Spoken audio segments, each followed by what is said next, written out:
लोगों का बहुत बहुत हार्दिक स्वागत है, अभिनंदन है। और थोड़ी सी देर हुई है, उसके लिए हम क्षमा प्रार्थी हैं। वो जो लोग भी इसको ठाकरे साहब और अमोघ भद्र जी, आप लोग जो इस कार्यक्रम को आयोजित कर रहे हैं, तो पहली बात तो आप सभी लोगों को बहुत बहुत हार्दिक शुभकामनाएं, बहुत बहुत आपका धन्यवाद। मुझे बहुत अच्छा लग रहा है आप लोगों के साथ संवाद करना।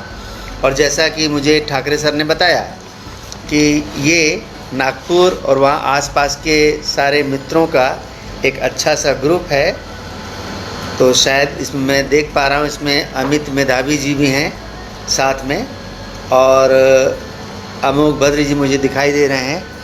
मुझको मानिक वाघमारे जी दिखाई दे रहे हैं। तो ये जो आपने एक पहल शुरू की है, पहली बात तो इस पहल का हम बहुत बहुत आपको अभिनंदन करते हैं, बहुत बहुत स्वागत करते हैं। ये एक असाधारण सी बात है। मुख्य बात ये है कि बोधिसत्व बाबा साहब डॉक्टर अम्बेडकर, उनके द्वारा जो भारत में बुद्ध धम्म को पुनर्स्थापित किया गया, और एक सपना, बोधिसत्व बाबा साहब के वचनों में एक सपना कि भारत को बुद्धमय बनाना है। तो वो बुद्धमय बनाना कैसे है, ये बड़ा एक महत्वपूर्ण प्रश्न है। हमारे पास कार्य योजना क्या है, हमारे पास एक्शन प्लान क्या है, उसके मुताबिक हमें करना क्या है। तो अक्सर जो बात हम लोगों से बोलते हैं, अक्सर जो कहते हैं, वो आप लोगों के साथ हम साझा करेंगे। पहली बात, जो व्यक्तिगत रूप से राजेश चंद्रा आपसे संबोधित हैं, राजेश चंद्रा जो आपसे बात कर रहे हैं, उसको हमें किस रूप में कहना और समझना है, ये बात बड़े गौर करने लायक है कि बोधिसत्व बाबा साहब डॉक्टर अम्बेडकर का जो सपना है कि हमें भारत को बुद्धमय बनाना है, ये बात बाबा साहब कहते कब हैं? बाबा साहब 14 अक्टूबर 1956 को, और फिर बाबा साहब डॉक्टर अम्बेडकर 1956 में ही नवंबर के महीने में, अक्टूबर की दीक्षा के बाद नवंबर के महीने में जब श्रीलंका में होते हैं, तो वहाँ भी वो बोलते हैं कि यदि मुझे जीवन के 10 साल और मिल गए, और ये बात बाबा साहब किससे कहते हैं? महापंडित राहुल सांकृत्यायन को बोलते हैं कि यदि मुझे जीवन के 10 साल और मिल गए तो मैं भारत को बुद्धमय बना दूंगा। वो बहुत बड़े व्यक्तित्व थे, उनका बड़ा औरा था, बड़ा आभामंडल था। जो बात मैंने अभी 2013 में, 2012 में सारनाथ के कार्यक्रम में कही, वो आप लोगों के साथ साझा करना मुझे अच्छा लगेगा। और क्या बात हमने कही? पूरे भारत को बुद्धमय बनाने की मेरी महत्वाकांक्षा नहीं है, मेरी मतलब राजेश चंद्रा की, कि पूरे भारत को बुद्धमय बनाने की मेरी महत्वाकांक्षा नहीं है। महत्वाकांक्षा बहुत बड़ी बात होती है, पूरे भारत को बुद्धमय बनाने की मेरी क्षमता ही नहीं है। सच बात यह है कि मेरी क्षमता नहीं है, मैं पूरे भारत को बुद्धमय कर सकूं, ऐसा मेरा बल नहीं है, इतनी बड़ी ताकत नहीं है। भारत की बात छोड़िए, जिस प्रांत में मैं पैदा हुआ, उस प्रांत को बुद्धमय कर देने की मेरे अंदर महत्वाकांक्षा नहीं है। और महत्वाकांक्षा बड़ी बात है, एम्बिशन तो बड़ी बात है, मेरे अंदर क्षमता नहीं है। मैं जिस जनपद में पैदा हुआ, उस जनपद को भी बुद्धमय बना देने की मेरे अंदर न महत्वाकांक्षा है, न क्षमता है। हम उसको और भी थोड़ा क्रमिक रूप से केंद्रीभूत करते हुए आएंगे कि मैं जिस जात बिरादरी में पैदा हुआ, उस जात बिरादरी को भी बुद्धमय बना देने की मेरे अंदर न महत्वाकांक्षा है, न क्षमता है। जात बिरादरी भी बड़ी बात है, मैं जिस परिवार में पैदा हुआ, उस परिवार को भी बुद्धमय कर देने की मेरे अंदर क्षमता नहीं है। मैं बिल्कुल गारंटी के साथ नहीं कह सकता कि मैं अपनी पत्नी को बुद्ध मार्ग पे ला सकता हूँ। मैं बिल्कुल गारंटी से नहीं कह सकता कि मैं अपने बेटे को भगवान के मार्ग पे ला सकता हूँ। मैं पूरी तरीके से सुनिश्चित होकर नहीं कह सकता कि मैं अपने बहन भाई और बच्चों को बुद्ध के मार्ग पे ला सकता हूँ। ये मेरी क्षमता नहीं है। लेकिन मेरी क्षमता है, मेरी प्रतिभा है, मेरी महत्वाकांक्षा है, और मैं उसके लिए पूरा भरसक 100% कोशिश करूँगा। एक व्यक्ति मेरे वश में है जिसको मैं पूरी तरह 100% बुद्ध में बना सकता हूँ, बुद्ध में कर सकता हूँ। और वो व्यक्ति कौन है? वो व्यक्ति मैं स्वयं हूँ। मैं अपने जीवन को, स्वयं को बुद्ध में बनाने की 100% कोशिश करूँगा। यदि इसमें मुझे थोड़ी सी कामयाबी मिली, यदि मैं इसमें थोड़ा सा सफल हो सका, तो मेरा प्रयास होगा कि मेरा बच्चा भी बुद्ध के मार्ग पे चले, मेरी पत्नी भी बुद्ध के मार्ग पे चले, मेरी बहन, मेरे भाई वो भी बुद्ध के मार्ग पे चलें, मेरे माँ और पिता भी बुद्ध के मार्ग पे चलें। यदि मैं अपने परिवार को इस रूप में भगवान के मार्ग पे चलने के लिए थोड़ा राजी कर सका, तब प्रयास करूँगा कि मेरे चाचा, मेरे मौसा, मेरी मौसी, मेरी बुआ, मेरे नाते रिश्तेदार भी इसी मार्ग पे चले। इसमें कामयाबी मिली तो मैं प्रयास करूँगा कि मैं अपने जनपद में, अपनी जात बिरादरी में, अपने आसपास के सामाजिक दायरे में, सोशल सर्किल में उनके बीच भी जाने का प्रयास करूँगा। और यदि मैं इसने में कामयाब हो पाया, जो मैं कर रहा हूँ, इतना आप सब भी करें, हम सब करें, तो मेरा कहना है हम बुद्धमय होंगे तो भारत बुद्धमय होगा। हमें बुद्धमय होना ज़रूरी है। अपने जीवन के एक लंबे फील्ड वर्क के क्षेत्र में काम करने के अनुभव से मैंने 5 सूत्र बनाए हैं।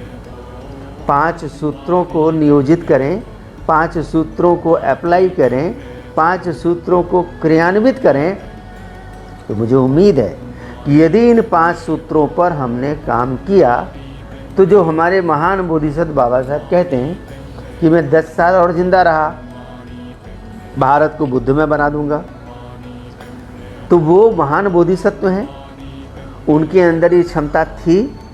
उनके आह्वान पर लाखों लोग उनके रास्ते पे चलने को तैयार हो जाते थे। लेकिन आज बोधिसत्व बाबा साहब नहीं हैं, लेकिन उनके जो अनुयायी हैं उनको आप छोटे छोटे बाबा साहब समझिए, नन्हे नन्हे बोधिसत्व समझिए, बोधिसत्व के बच्चे समझिए। ये बच्चे लोग मिलकर काम करेंगे बोधिसत्व बाबा साहब डॉक्टर अम्बेडकर के मार्ग पे, तो मैं सुनिश्चित रूप से कह रहा हूँ, सच में जो काम अभी पिछले 60 साल में नहीं हुआ, वो आने वाले 10 साल के अंदर भारत को हम बुद्ध में बना सकते हैं। वो 5 सूत्र मैंने क्या बताए हैं? कौन से 5 सूत्र हैं जिनके ऊपर हम यहाँ उत्तर भारत में काम कर रहे हैं? उत्तर भारत में लखनऊ को केंद्र बनाकर कानपुर, झांसी, उन्नाव, बरेली, इलाहाबाद, रायबरेली, अमेठी, सीतापुर, आसपास की जो जनपद हैं, इन जनपदों में हम अपने संस्थान के ज़रिए, समन्वय सेवा संस्थान के ज़रिए, उन गतिविधियों से ब्रह्मचारी अमोघ भद्र जी परिचित भी हैं और उनका हमेशा आशीर्वाद भी हमारे साथ रहता है, उनका मोरल सपोर्ट हमारे साथ रहता है। तो 5 सूत्र हमने क्या बनाए हैं, उन 5 सूत्रों को आप लोग ठीक से आवाज़ सुन रहे हैं तो इसको याद कर लीजिए, हो सके तो कहीं लिख लीजिए। ये एक तरह के व्यवहारिक सूत्र हैं जिससे भारत बुद्धमय हो सकता है। तो पहला सूत्र है घर घर में बुद्ध। ये पहला सूत्र है, घर घर में बुद्ध। दूसरा सूत्र है पूजा वंदना। तीसरा सूत्र है उपोसत। चौथा सूत्र है बुद्ध कथा।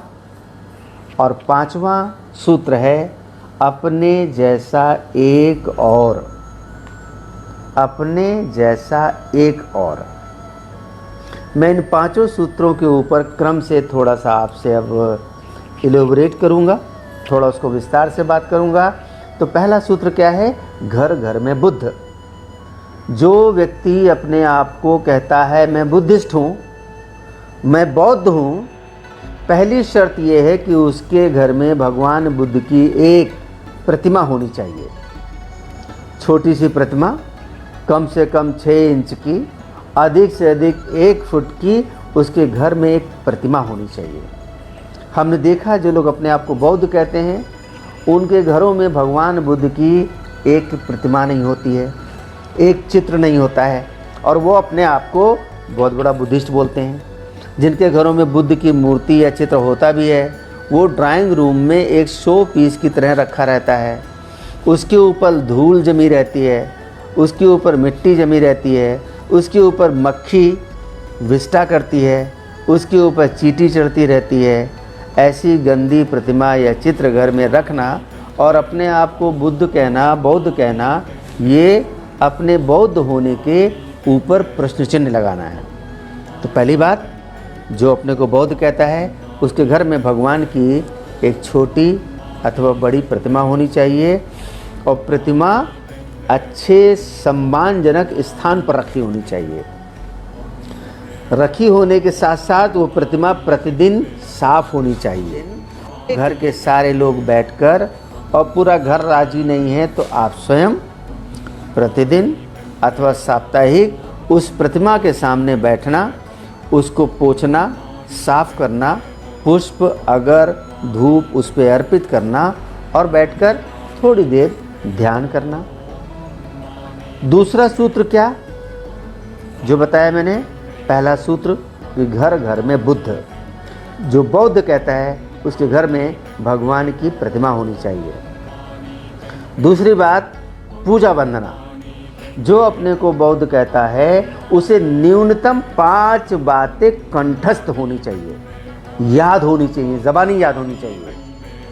आप देखें, हमें आज तक ऐसा एक बिना पढ़ा लिखा मुस्लिम भी नहीं मिला जिसको नमाज ना आती हो। जो पढ़ा लिखा नहीं है उसको भी नमाज आती है। जो अनपढ़ सा सिख होता है उसको भी शब्द कीर्तन आता है, उसको भी गुरु ग्रंथ साहब के कोई ना कोई शब्द याद होते हैं। जो ईसाई होता है उसको बाइबिल का कोई ना कोई सोनेट, कोई ना कोई प्रेयर याद होती है। हिंदुओं की तो पूछो ही मत। आपको ऐसा हिंदू ढूंढना ही मुश्किल है जिसको कोई आरती, कोई चालीसा, कोई स्तुति, कोई पाठ ना आता हो। लेकिन आपको ऐसे बौद्ध जो अपने आप को बहुत गर्व से बौद्ध कहते हैं करोड़ों की संख्या में मिलेंगे जिनको तिरतन वंदना नहीं आती है। फिर आप किस बात के बौद्ध हैं? आप अपने को बुद्धिस्ट बोलते हैं तो किस बात के बुद्धिस्ट हैं? सिर्फ निंदा आलोचना करने वाले बुद्धिस्ट हैं? सिर्फ गाली गलौज करने वाले बुद्धिस्ट हैं? आपको प्रैक्टिकल बुद्धिस्ट होना है।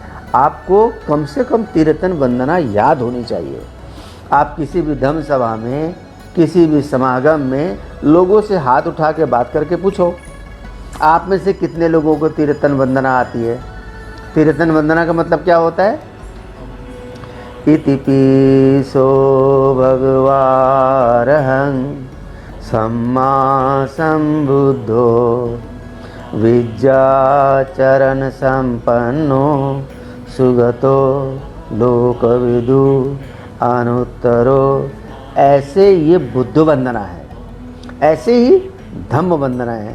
स्वाख्यातो भगवता धम्मो संदिठिको अकालिको एहिपस्सिको औपनायिको पच्चतं वेदितव्यो। ऐसे धम्म वंदना है। ऐसे ही संघ वंदना है। सुपटिपन्नो भगवतो सावक संघो उजुपटिपन्नो भगवतो सावक संघो न्यायपटिपन्नो भगवतो सावक संघो सामीचिपटिपन्नो भगवतो सावक संघो। ये संघ वंदना है। तो जो भी अपने आप को बौद्ध कहता है उसको मालूम होना चाहिए कि हमें शरणगमन कैसे करना है। नमो तस् भगवतो अरहतो सम्मा संबुद्धस्स। ऐसा 3 बार बोलना। बुद्धं शरणं गच्छामि, धम्मं शरणं गच्छामि, संघं शरणं गच्छामि, द्वितीयंपि तृतीयंपि ये हुआ त्रिशरण। फिर पाणातिपाता वेरमणि सिक्खापदं समादयामि, ये पंचशील। फिर ऐसे ही सकारात्मक पंचशील, मैत्रीपूर्ण कर्म करके मैं अपने शरीर को शुद्ध करता हूँ।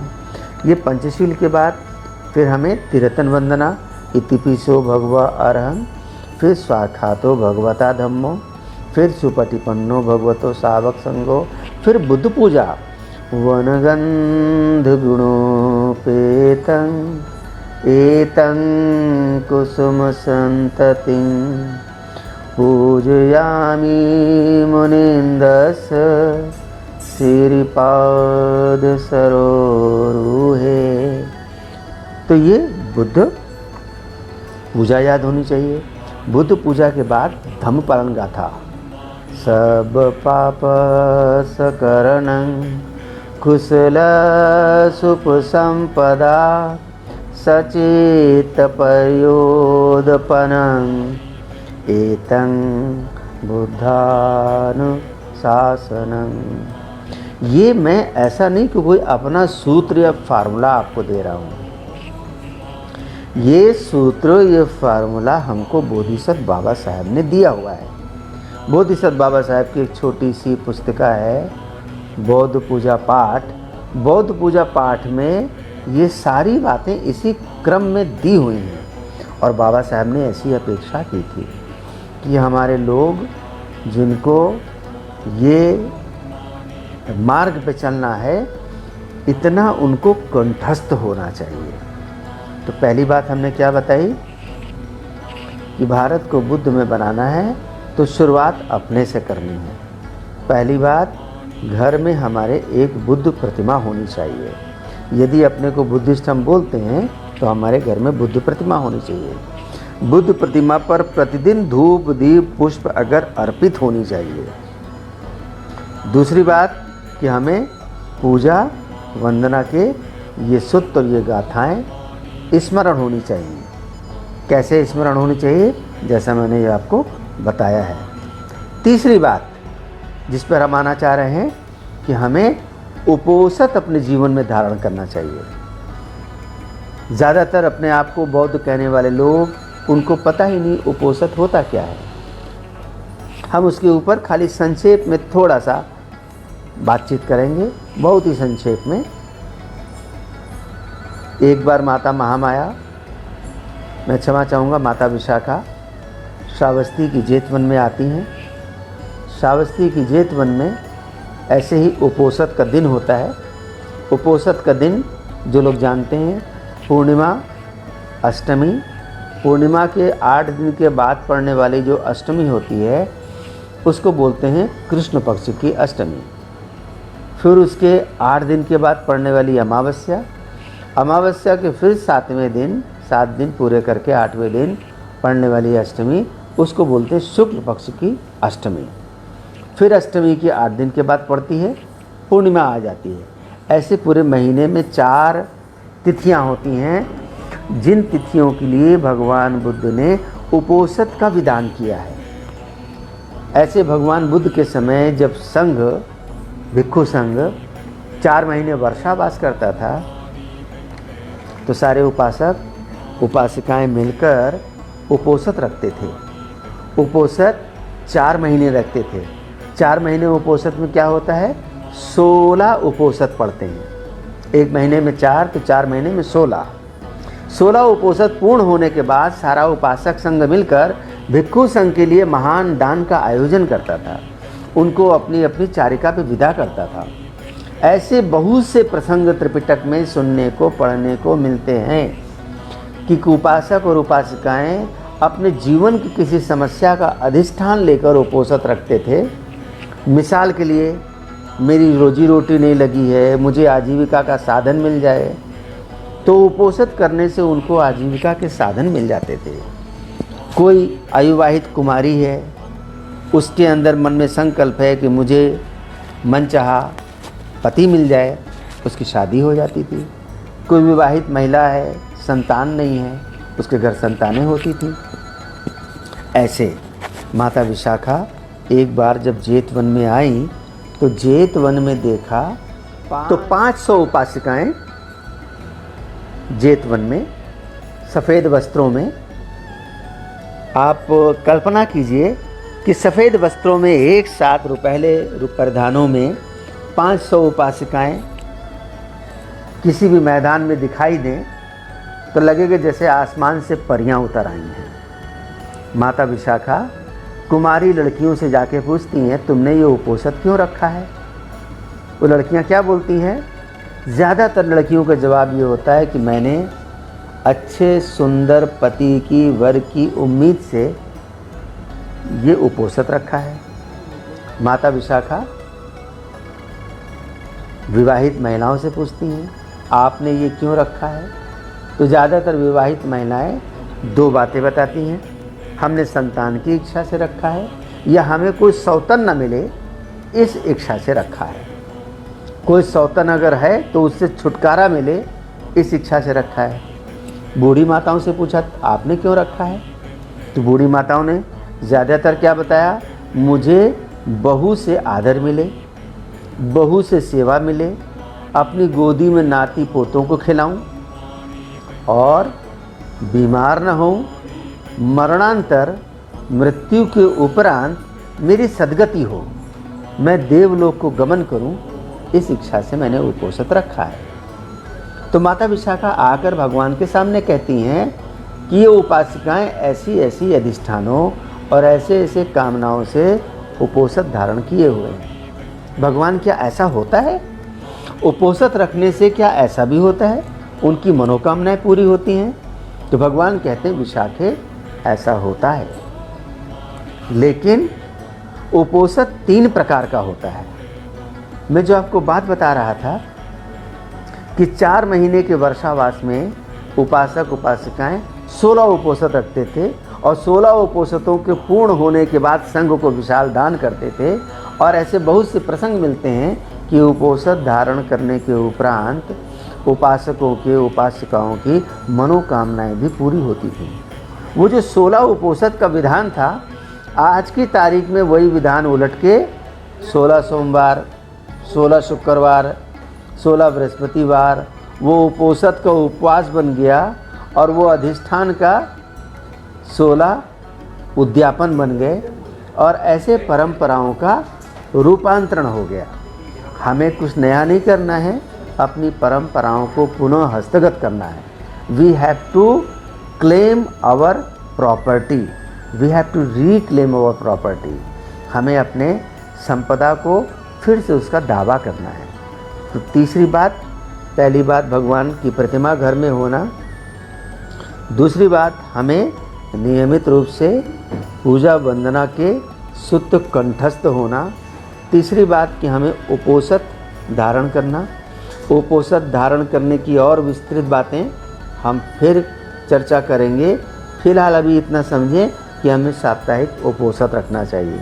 अपने आसपास कोई आपके जानकार हो उससे पूछिए कि उपोषद में हमें क्या विधान करना है, कैसे करना है, उसका बड़ा महान फल होता है।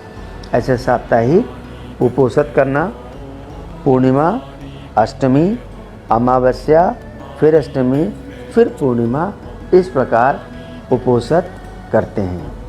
एक प्रसंग मुझे बड़ा प्रेरित लगा।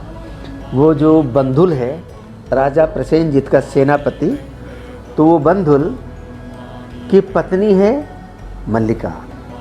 अभी जिन लोगों के प्रश्न आ रहे हैं मैं उन प्रश्नों के ऊपर भी बात करूंगा थोड़ी देर में। मैं अपनी बात पूरी कर लूं इन 5 बिंदुओं की। तो बंधुल की पत्नी मल्लिका, शादी के बहुत साल के बाद भी मल्लिका को कोई संतान नहीं होती है। मल्लिका का मायका कुशीनगर का है और ससुराल कहाँ है? श्रावस्ती में, जहाँ प्रसेनजीत राजा हैं। तो बहुत साल की शादी के बाद, संतान न होने के बाद पति पत्नी ने समझदारी के साथ एक निर्णय लिया, क्योंकि घरेलू दबाव भी होता है विवाहित महिलाओं के पास, क्योंकि संतान नहीं हो रही है। कोई नहीं बोलता आदमी नपुंसक तो नहीं है, सब बोलते हैं औरत बांझ है। ये पुरुषवादी समाज हमेशा औरत को दोषी ठहराता है। तो ये भी एक तरीके का बहुत बड़ा मनोवैज्ञानिक दबाव होता है। तो तय क्या किया, वो मल्लिका राजा प्रसेनजीत की पत्नी का नाम भी था और मल्लिका बंधुल की पत्नी का नाम भी था। तो वो मल्लिका अपने पति को अनुमति दे देती है अपने सास ससुर के दबाव में कि आप दूसरी शादी कर लीजिए और मैं अपने मायके चली जाती हूँ। ये राजीनामा हो गया। वो भगवान का दर्शन करने के लिए जेतवन में जाती है। हमेशा जाती है तो बड़ी दुखी मन से भगवान से प्रार्थना करती है, भगवान के दर्शन करके खुश होती है। लेकिन उस दिन उसका चेहरा इतना उतरा हुआ कि भगवान देखती पहचान जाते हैं। कहते हैं मल्लिके क्या बात है, आज बड़ी उदास लग रही हो।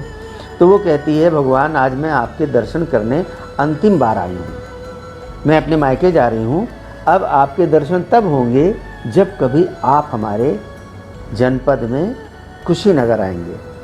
तो भगवान पूछते क्यों, ऐसा क्या बात है। तो भगवान दूसरे के मन की बातें जानने वाले भी होते हैं, लेकिन फिर भी संवाद करने के लिए पूछते मल्लिके ऐसी बात क्या है।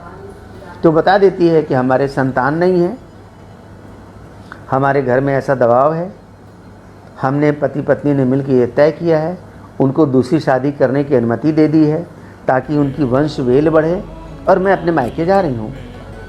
तो भगवान कहते हैं मल्लिके यदि इसीलिए तुम मायके जा रही हो तो तुम मायके मत जाओ। यदि तुम इसीलिए मायके जा रही हो तो तुम मायके मत जाओ। तो बड़ी प्रसन्न हो जाती है, आकर अपने पति को बोलती है कि भगवान ने मायके जाने के लिए मना किया है, कहा है अगर इस कारण से जा रही हो तो मत जाओ। और जैसा हम प्रसंग सुनने को पाते हैं कि कालांतर में उसको 16 संतानें होती हैं, 16 संतानें होती हैं। वो भी उपोषित रखती थी, वो भी उपोषित धारण कारिणी थी। उपोषित से जो अभी एक मित्र पूछ रहे हैं क्या मनोकामनाएं पूर्ण होती हैं, तो मित्रों ऐसे बहुत सारे प्रसंग त्रिपिटक में मिलते हैं कि लोगों ने उपोषित का विधान किया, उपोषित का अधिष्ठान किया, संकल्प लिया और उनकी मनोकामनाएं भी पूरी हुई हैं। मनोकामनाएं पूरी होना कोई चमत्कार नहीं है। मनोकामनाएं कैसे पूरी होती हैं, हम नौकरी की तलाश में हैं, हमको एक नौकरी चाहिए।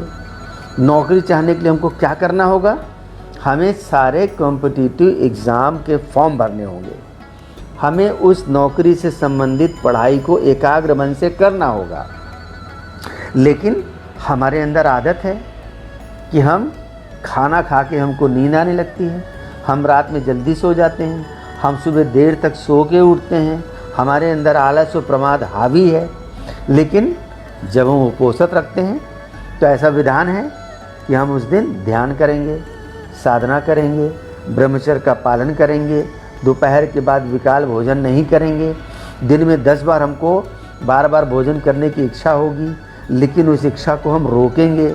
इससे क्या होता है, हमारी इच्छा शक्ति मजबूत होती है, हमारी विल पावर स्ट्रांग होती है, हमारे अंदर शील सदाचार का बल आता है। जब हम शील सदाचार का बल लेकर कोई भी काम करते हैं तो अक्सर असंभव काम भी संभव हो जाते हैं। ऐसे चमत्कार होता है। ऐसा चमत्कार नहीं है कि हमने उपोषित रखा और हमारे अंदर जो भी असंभव काम है संभव हो जाएंगे। जैसे जैसे हमारी विल, हमारी इच्छा शक्ति, विल पावर स्ट्रांग होती है तो हमारे बहुत सारे अधूरे कार्य, अधूरी कामनाएं पूरी हो जाती हैं। तो क्रम से मैं फिर एक बार दोहराऊंगा, हमारे पास घर में भगवान की प्रतिमा होना, ये पहली बात। दूसरी बात कि हमें तीर्थन वंदना, बुद्ध पूजा ये याद होना, कंठस्थ होना। तीसरी बात उपोषित को धारण करना। चौथी बात पर आता हूँ, बुद्ध कथा का आयोजन करना। हम यदि अपने आप को बुद्धिस्ट बोलते हैं, आप देखो ना मुस्लिमों के घर में साल में एक बार में कोई ना कोई ऐसा कार्यक्रम ज़रूर होता है, उनके अपने घर में होता है। जब मिलादुन नबी होता है, मिलाद शरीफ होता है, कुरान शरीफ का पाठ होता है, कोई मजलिस होती है, कुछ न कुछ बीबी फातिमा की कथा होती है। हिंदू घरों में तो साल भर कुछ न कुछ ऐसा कार्यक्रम चलता ही रहता है जब कोई न कोई कथा वगैरह होती रहती है। सिखों के घर में अरदास होती है, ईसाई घरों में बाइबिल का पाठ होता है, पादरी आते हैं, कुछ न कुछ वो प्रेयर करते हैं। हम बौद्धों के घर में कोई आयोजन नहीं होता।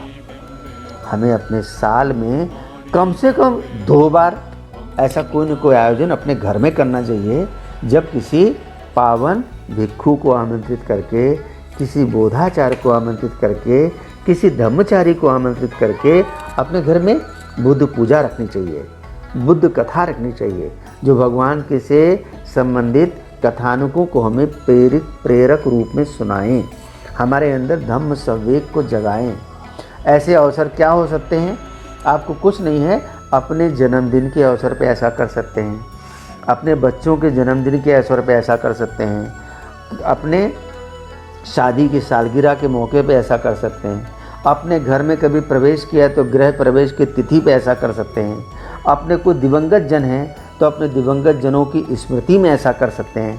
साल में कम से कम 2 बार अपने घर में बुद्ध पूजा का आयोजन ज़रूर करना चाहिए, बुद्ध कथा का आयोजन ज़रूर करना चाहिए। और 5वीं बात, जो हमने 5 बुलेट पॉइंट बताएं, 5वीं बात, अपने जैसा एक और। अपने जैसा एक और का मतलब क्या है? आप अपने जैसा एक और बौद्ध व्यक्ति बनाने का प्रयास करिए। ओनली 1, इससे 2 नहीं। कर सको 100, 1000, लाखों कर सको, अच्छी बात है। कम से कम एक व्यक्ति अपने जैसा और बनाना। अपने जैसा और बनाने का कोशिश कैसे करना? वो भगवान एक बार मखादेव, मगध प्रांत में मखादेव गांव में विहार कर रहे थे। विहार करते समय भगवान ऐसे मुस्कुरा दिए। भगवान को मुस्कुराता देखकर आनंद ने भगवान से पूछा, आप मुस्कुराए क्यों? आनंद जब भगवान के उपस्थापक बने तो आनंद ने भगवान से 8 वरदान मांगे थे। 8 वरदान कि हमारी 8 बातें मानी जाएंगी, तब भगवान मैं आपका उपस्थापक बनूंगा। संसार में ये अनोखा और अनूठा एक ही मिसाल है, जब किसी सबॉर्डिनेट ने अपने बॉस के सामने शर्तें रखी हों कि मेरी ये शर्तें मानी जाएंगी, तब मैं आपका सबॉर्डिनेट बनूंगा। वो उपस्थापक बनने के पहले भगवान के सामने अपनी 8 शर्तें रखते हैं। 8 शर्तों में, मैं उन 8 के विस्तार में नहीं जाऊंगा, 8 शर्तों में एक शर्त आनंद ने ये भी रखी थी कि मैं जो भी प्रश्न पूछूंगा उसका आप भगवान उत्तर जरूर देंगे। क्योंकि बौद्ध ग्रंथों में ऐसे बहुत से प्रसंग हम सुनते हैं, भगवान से कोई प्रश्न करता रहता है, भगवान मौन धारण कर लेते हैं, कोई प्रश्न का उत्तर ही नहीं देते, जवाब नहीं देते। तो आनंद ने चूँकि वरदान ले रखा था, मैं जो भी पूछूंगा जवाब देंगे, तो आनंद ने मखादेव में विहार करते समय भगवान को मुस्कुराता हुआ देखकर पूछा, भगवान आप मुस्कुराए क्यों? तो भगवान ने बताया, जानते हो आनंद, ये मखादेव जो ये गांव है, इसका नाम मखादेव क्यों है? तो आनंद ने कहा, भगवान हमको नहीं पता।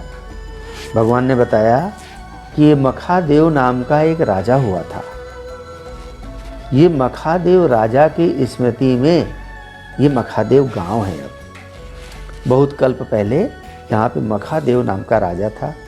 बड़ा धार्मिक राजा था, बड़ा प्रतापी राजा था, शील और सदाचार संपन्न राजा था। एक दिन जब उसके बाल काटे जा रहे थे तो उसके नापित ने उसको एक सफ़ेद बाल दिखाया।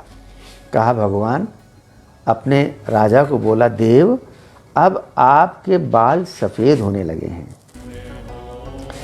तो जैसे नापित ने उसकी हथेली में सफ़ेद बाल तोड़ के दिया, वो सफ़ेद बाल को देखते ही राजा मखादेव का मन अपार वैराग्य से भर गया। अपार वैराग्य से भरकर उसने अपने सबसे बड़े बेटे को बुलाया, ज्येष्ठ पुत्र को, और सारा राजपाट उसको सौंप दिया। कहा, आज से ये राजगद्दी तुम्हारी।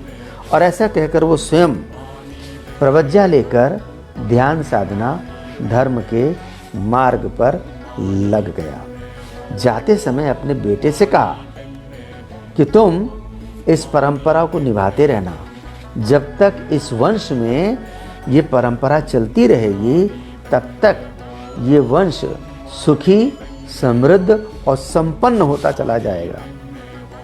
जो भी इस वंश को तोड़ने वाला, इस परंपरा को तोड़ने वाला आखिरी होगा, उसके बाद से ही ये परंपरा खत्म होना शुरू हो जाएगी, सुख समृद्धि घटता चला जाएगा। तुम कम से कम तुम अंतिम मत होना, तुम मरने वालों में अंतिम मत होना। जैसे हम मुगलों का इतिहास पढ़ते हैं, आखिरी मुगल बादशाह कौन हुआ? बहादुर शाह जफ़र। हम पढ़ते हैं मौर्यों का इतिहास कि वृहदत्त आखिरी सम्राट हुआ, यद्यपि कि वो हत्या के कारण आखिरी सम्राट हुआ। ऐसे हम ब्रिटिशर्स में पढ़ते हैं, आखिरी गवर्नर कौन हुआ? Lord Mountbatten. भगवान बुद्ध कहते हैं तुम आखिरी मत होना।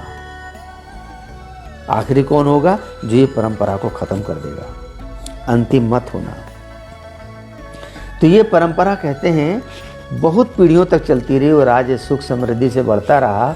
और उस परंपरा में एक ऐसा भोगी विलासी सम्राट हुआ जिसने ये परंपरा नहीं निभाई और उसके बाद से ये राज्य खत्म हो गया। भगवान उसी मखादेव का पूरा वंशावली सुनाकर यही संदर्भ भिक्षुओं से कहते हैं, भिक्षुओं मैं तुमसे भी कहता हूँ कि तुम परंपरा में अंतिम मत होना। अंतिम मत होना का तात्पर्य ये, यदि तुम भिक्षु हो तो अपने जीवन में अपने जैसा एक और भिक्षु बनाकर तब मरना। यदि भिक्षुनी हो तो अपने जीवन में अपने जैसी एक और भिक्षुनी बनाकर तब मरना। यदि उपासक हो तो अपने जीवन में अपने जैसा एक और उपासक बनाना तब मरना। उपासिका हो तो अपने जीवन में एक और उपासिका बनाना तब मरना। क्या होगा?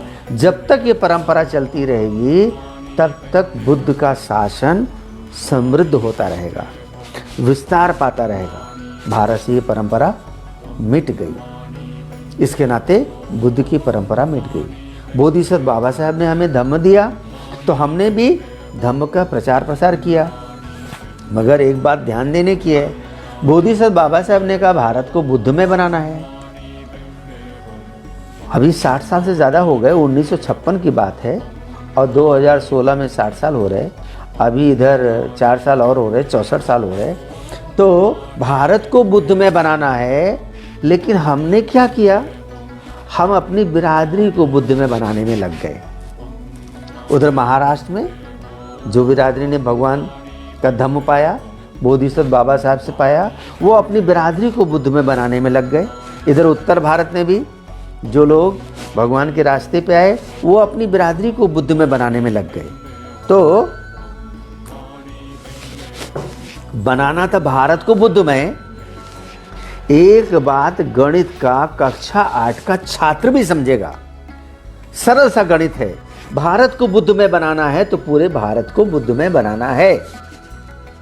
एक जात एक बिरादरी के बुद्धमय बना देने से भारत बुद्धमय नहीं होगा।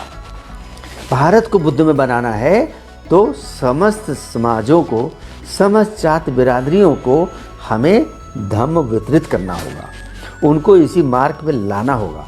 तो उसके लाने के लिए हमें अपने दिमाग में जो जातीय ग्रंथि है, हमारा जो एक बिरादरी का दिमाग का एक दायरा है, उस दायरे को तोड़ना होगा। और मैं इसलिए क्या बोलता हूँ, भगवान की जो वचन है, अपने जैसा कम से कम एक और बनाना।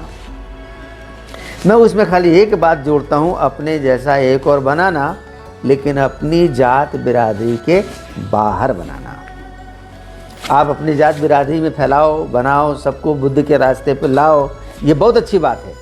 लेकिन आप अपनी जात बिरादरी, नाते, रिश्तेदारी के दायरे के बाहर किसी को बुद्ध के मार्ग पे ला सकें, उसको धम्म के मार्ग पे जोड़ सकें।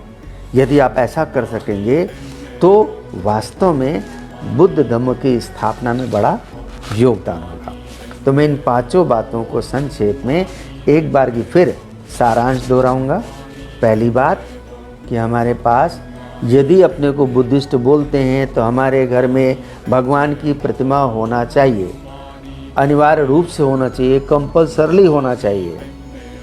दूसरी बात, हम अपने आप को बौद्ध बोलते हैं तो हमको त्रिशरण, पंचशील, सकारात्मक पंचशील, तिरतन वंदना, बुद्ध पूजा और धम्म पालन गाथा इतना कम से कम कंठस्थ होना चाहिए। ये मेरा अपना बताया हुआ फार्मूला नहीं है। बोधिसत्व बाबा साहेब ने वो मराठी में बौद्ध पूजा पाठ नामक ग्रंथ लिखा था, छोटी सी पुस्तिका थी। आप उनके राइटिंग स्पीचेज में देखेंगे तो 16वें वॉल्यूम में वो किताब है, आप वहाँ देख सकते हैं। बाबा साहब ने ये 5 चीज़ें उसमें दी हैं, ये हमें कंठस्थ होना चाहिए, इसीलिए दिया था। बाबा साहब जिस मिशन के ऊपर और जिस विज़न के ऊपर सोचते थे कि 10 साल काम करूँगा, उस पर वो 53 दिन ही बेचारे हमारे बीच रह पाए। हमारी जिम्मेदारी है, नैतिक जिम्मेदारी है। हम उनकी वंशावली के लोग हैं जो अपने को कहते हैं कि बाबा तेरा मिशन अधूरा, हम सब मिलकर करेंगे पूरा। तो हम कैसे पूरा करेंगे? हम फलानी बिरादरी के अपनी बिरादरी में बुद्ध धम्म का प्रचार करेंगे और इससे कहेंगे कि भारत को बुद्धमय बनाएंगे। कैसे बनेगा बुद्धमय? हमें भारत को बुद्धमय बनाना है तो अपने दिमाग की जातीय दायरे को तोड़ना होगा, सबको बुद्धमय बनाने का प्रयास करना होगा। ये मैं आपसे झूठा मूठा प्रवचन नहीं कर रहा हूँ, ऐसा इधर उत्तर भारत में कर रहा हूँ और इससे बहुत अच्छे परिणाम आ रहे हैं। न केवल परिणाम आ रहे हैं, यहाँ पर SC ST OBC जात बिरादरी के लोग हमारे अपने संस्थान से जुड़े हैं और वो उसमें धम्म सेवक हैं, धम्म सेविकाएँ हैं और यहाँ तक कि शादी ब्याह के रिश्ते भी हो रहे हैं। बड़े शालीन तरीके से, सभ्य तरीके से शादी ब्याह के रिश्ते भी हो रहे हैं। तो पहली बात, घर में बुद्ध होना, बुद्ध प्रतिमा होना, उसकी प्रतिदिन पूजा होना। दूसरी बात, हमें त्रिशरण पंचशील, सकारात्मक पंचशील। तीसरी बात कि हमें उपोषद धारण करना। चौथी बात, साल में 1 बार बुद्ध कथा करना। और 5वीं बात, अपने जैसा एक और तैयार करना। यदि इस अभियान को हमने राष्ट्रीय अभियान बनाया और पूरे देश में यह अभियान चला तो जो काम पिछले 60 साल में नहीं हुआ वो आने वाले 10 साल में होकर रहेगा और इसको कोई रोक नहीं पाएगा। आज की तारीख में ये काम और आसान हो गया है। आसान किस नाते हो गया है? मोबाइल से लखनऊ से बात सीधे नागपुर में हो रही है, यहाँ की बात वहाँ पहुँच रही है, वहाँ की बात यहाँ पहुँच रही है। टेक्नोलॉजी का बड़ा उपयोग हो रहा है, इसके ज़रिए भी विस्तार प्रचार आसान है। अभी जो कोरोना की महामारी आ गई, इस महामारी ने सभी धर्मावलंबियों को अपनी अपनी आस्थाओं पर पुनर्विचार करने के लिए मजबूर कर दिया है। सभी धर्मावलंबियों को अपनी अपनी आस्थाओं पर पुनर्विचार करने के लिए मजबूर कर दिया है।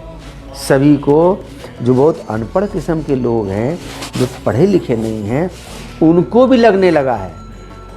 उनकी भी सोच में थोड़ा विज्ञानवादिता आ गई है, साइंटिफिक सोच आ गई है। और जब भी कोई वैज्ञानिक तरीके से, तार्किक तरीके से सोचने के लिए राजी हो जाए, आप समझ लीजिए कि उसके हृदय में बुद्ध धम्म के दरवाजे खुल गए हैं।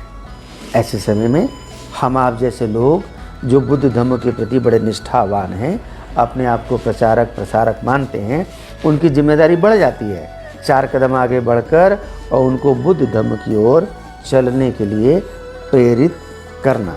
तो मैंने अपनी बातें कहीं, किसी का कोई प्रश्न है तो आप पूछ सकते हैं। तो राहुल जी पूछ रहे हैं उपोषद को संक्षेप बताइए। तो जो संक्षेप बताता हूँ वो माता विशाखा जेतवन में भगवान के पास आकर ऐसा कहती हैं ना कि बहुत सारी उपासिकाओं ने अपने अपने मनोरथ के लिए, अपनी अपनी मनोकामनाओं के लिए उपोषद रखा है। ऐसा होता है क्या? कि भगवान कहते हैं ऐसा भी होता है, लेकिन उपोषद 3 प्रकार का होता है। मैं थोड़ा संक्षेप में बता रहा हूँ। उपोषद 3 प्रकार का होता है। पहला उपोषद बताया भगवान ने गोपाल उपोषद, दूसरा उपोषद बताया निघंट उपोषद और तीसरा उपोषद बताया आर्य उपोषद। तो गोपाल उपोषद क्या है? पहला गोपाल उपोषद, दूसरा निघंट उपोषद और तीसरा आर्य उपोषद। तो गोपाल उपोषद क्या है? तो भगवान बताते हैं कि जैसे कोई गोपालक होता है, गायों को चराने के लिए लेके जाता है, जब गायों को चरा के वापस लाता है, उसको फिर अगले दिन गायों को चराने के लिए ले जाना है, तो वो विचार करता है कि कल मुझे गायों को कहाँ लेके जाना है। आज इधर वाले मैदान में सारी घास गाय चर चुकी हैं, कल कौन से मैदान में लेके जाना है? ऐसे मैदान में लेके जाना जहाँ पास में तालाब भी हो, नदी भी हो, ऐसी जगह लेके जाना है जहाँ थोड़ी देर किसी पेड़ की छाँव में मैं भी आराम कर सकूँ, तो मुझे भी वहाँ कुछ खाने का फल मिल सके। तो वो आज ही कल की चिंता करने लगता है, कल मुझे गायों को क्या खिलाना है, कौन सा चारा देना है, मुझे क्या खाना है। तो भगवान बताते हैं कि उपोषित के दिन जो खाली खाने के आसपास जिसका मन मंडराता रहता है, कल मेरा उपोषित है, मुझे क्या खाना है, कितने बजे खाना है, फल में क्या लेना है, बिना फल में क्या लेना है, ऐसा विचार करता रहता है, तो ऐसे उपोषित को भगवान कहते हैं ये गोपाल उपोषित है, कि सारा मन सारा चित्त खाने के आसपास मंडरा रहा है। क्या खाना है, क्या नहीं खाना है, कितने बजे खाना है, कितने बजे पीना है, ऐसा विचार करता रहता है। तो भगवान कहते हैं ऐसे उपोषित गोपाल उपोषित होता है। और भगवान ऐसा बताते हैं ऐसे उपोषित का बहुत महान फल नहीं होता। आप देखेंगे कि अभी बौद्ध परंपराओं के अलावा भी बहुत जगहों पर श्रद्धालु महिलाएं, श्रद्धालु पुरुष, वो लोग कुछ व्रत उपवास वगैरह करते हैं। उनके व्रत उपवास की नियमावली ज़्यादातर भोजन के आसपास मंडराती रहती है कि कितने बजे खाना है, कितने बजे नहीं खाना है, उसमें क्या खाना है, फलाहारी नमक खाना है कि पानी पीना है, आदि इत्यादि इस तरह का सोचती रहती है। खाने के आसपास पूरा विधि विधान मंडराता है। ऐसे उपोषित व्रत उपवास को भगवान कहते हैं बहुत महान फलदायी नहीं होता। जो रखते हैं उनको मना ही नहीं है, लेकिन भगवान कहते हैं उसका महान फल नहीं होता। दूसरा निग्रंथ उपोषक। निग्रंथ उपोषक क्या होता है, निग्रंथों की तरीके से कोई कठोर व्रत धारण कर लेना कि दिन भर प्यासे रहेंगे, एक घूंट भी पानी नहीं पिएंगे, यहाँ तक कि थूक भी आएगा, लार भी आएगी तो उसको हम निगलेंगे नहीं, दिन भर निर्जला व्रत रखेंगे। ऐसे कोई ना कोई कठोर व्रत धारण करना, ऐसे कठोर अधिष्ठान लेना, भगवान इसको कहते हैं निग्रंथ उपोषित। तो भगवान क्या बोलते हैं, ऐसे भी उपोषित का कोई महान फल नहीं होता है। चौथा बताते हैं, तीसरा बताते हैं आर्य उपोषित। आर्य उपोषित कैसा होता है, तो आर्य उपोषित का संक्षेप में इतना है कि आर्य उपोषित में उपासिका और उपासक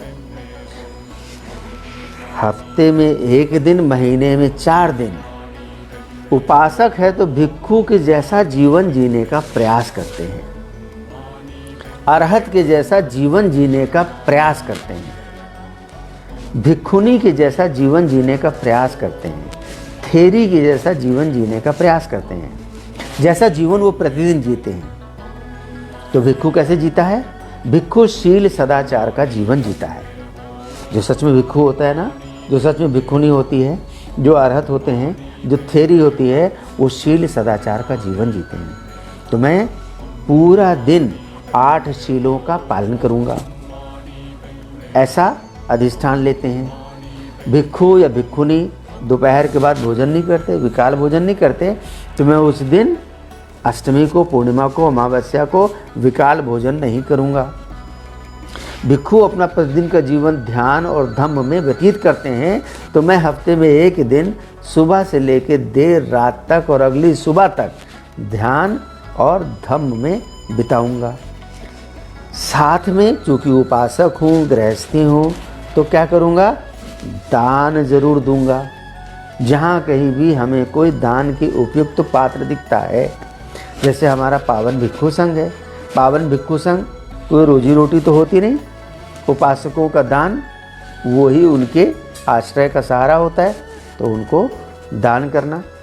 तो भिक्षु के जैसा जीवन जीने का हफ्ते में 1 दिन प्रयास करना, भिक्षुनी के जैसा जीवन जीने का हफ्ते में 1 दिन प्रयास करना, इसी का नाम उपोषित है। उपोषित का संधि विच्छेद क्या होता है, उप माने क्या होता है, जैसे प्रधानमंत्री के निकट बैठने वाला उप प्रधानमंत्री, सभापति के निकट बैठने वाला उप सभापति, अध्यक्ष के बगल में बैठने वाला उपाध्यक्ष। उप माने होता निकट और सथ माने होता है बैठना, स्थापित होना। उपोषित का मतलब है हफ्ते में एक दिन हम त्रिरत्नों के निकट रहेंगे, शील समाधि प्रज्ञा के निकट रहेंगे। उस दिन अपनी दिनचर्या को बुद्ध में, धम्म में, शील समाधि प्रज्ञा में बनाना। भिक्षु भिक्षुनी ब्रह्मचर्य का जीवन जीते हैं तो उपोषित के दिन यदि विवाहित जोड़े हैं तो उस दिन ब्रह्मचर्य के पालन करके रहेंगे। भिक्षु भिक्षुनी ऊंचे आसन पे, उच्चासन पे नहीं सोते हैं तो उस दिन हम भूमि पर, चटाई पर सोएंगे, सादगी से रहेंगे। लेकिन भगवान इतने करुणामय हैं, उपासकों के लिए उन्होंने बड़े नियमों को शिथिल भी रखा है कि यदि मान लीजिए विकाल भोजन नहीं करना है दोपहर के बाद, लेकिन डॉक्टर ने बोला है कि शाम को भी दवा खानी है, दवा के पहले कुछ खाना खाना है, सुबह भी दवा खानी है, दवा के पहले कुछ खाना खाना है। गर्भवती स्त्री है, दिन भर भूखी रहेगी तो उसको और संतान पे प्रभाव पड़ेगा। कोई बूढ़ा आदमी है, बीमार आदमी है, तो भगवान ने बूढ़े के लिए, बीमार के लिए, गर्भवती स्त्री के लिए और किसको दवा लेना है उसके लिए ऐसी शिथिलता दी है कि आप शाम को भी हल्का भोजन कर सकते हैं।